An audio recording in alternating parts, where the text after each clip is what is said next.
following along. So I decided to stay in the car, but I'm a people watcher, so I'm watching these young kids come in, 6th graders, I surmise by their size, and they're a few steps ahead of their parents, and their eyes are kind of wide, and they're looking around. This is a big deal for them. For many of them, moving from elementary school to middle school and suddenly have to move from class to class. Lots of first.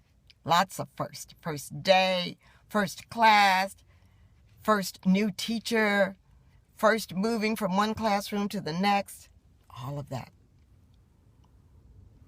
I am sitting here thinking about first. There have been a lot of firsts in my life, and I'm sure a lot of firsts in your life. Yeah, lots of firsts. First day of kindergarten, I can remember my mother's friend giving me a quarter to kind of encourage me to go inside. And I threw that quarter on the ground. I did not want to go in there. I wanted to go home. There have been lots of firsts since then. Lots of first days of school. Lots of excitement about being back to school and seeing my classmates. Lots of first. College, marriage, children, careers. This is my first full week of retirement when I'm not in the library saying to the kids, welcome back to the new school year.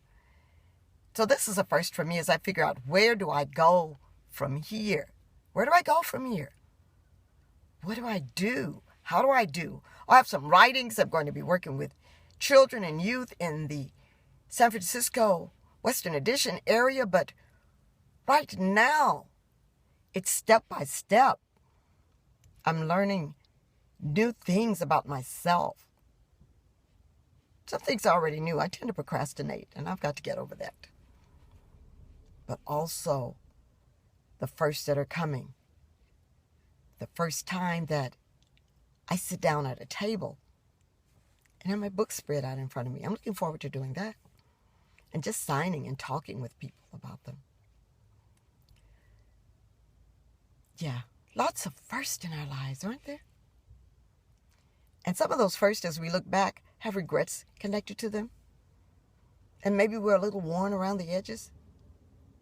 But we've made it over the hurdles. We've come around the obstacles, and here we are. First day of the rest of our lives. Listen, will you remember one of the names of God, Jehovah Shammah, the Lord is present? And begin to practice the presence of the Lord, to see him in everything that's going on around you. Whatever you're doing, God is there. And to turn to him in every circumstance and situation. And trust him to bring you to the next place in that first. To bring you to the next first place. To rejoice in the Lord always. And to be glad.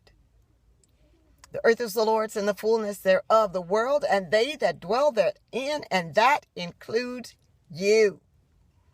Listen, it's a beautiful day. Sunshiny day. Summer may be around the corner since we really haven't had a summer, and it always shows up in September. But whatever the weather is, we can know that God is in control. There's been lots of confusion and chaos around the land. And let me just tell you this. If you're on Facebook, you think one of two things.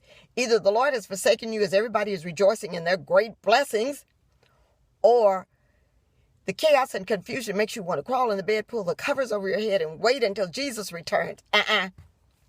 We're going to trust God in everything. We're going to move forward, not looking back, pressing our way. We have not yet apprehended. But until that day, we press forward. We stretch. We earnestly strain. We're moving in the direction God wants us to move as we seek him in all things. And remember that without him, we are nothing. And without him, we can do nothing. Listen, have a great day. Be blessed. And keep looking up.